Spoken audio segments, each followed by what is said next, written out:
Morning guys, update lang. Medyo matumal ang booking ngayon. Kanina pa ako dito. Late na tayo nakapag-start ngayon, mga 5 AM na. So nakakaisa pa lang tayo. Time check is 6:12 na. Nakakaisang booking pa lang tayo. Hinatid ko sa Terminal 3 mula dun sa amin sa Makati. So medyo matumal ngayon pero ayos lang. May mga araw talaga na matumal. Pero kahapon bumawi naman tayo. Kahapon malakas yung booking natin kahapon. Maganda yung kita natin kahapon.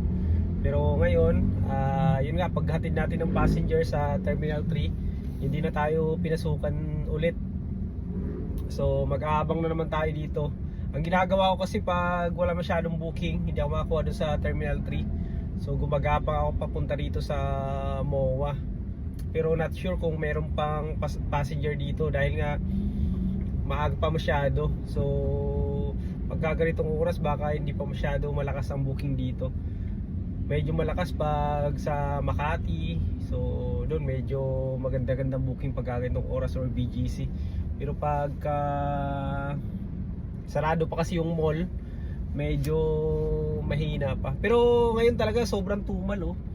So usually naman pag kahit papaano, kahit pa isa-isa meron tayo, kahit maliliit lang. Pero ngayon actually naka-open lahat yung ano natin, yung services natin. Maliban lang pala sa Saver kasi hindi ako nag-open ng Saver pagka ganitong oras na.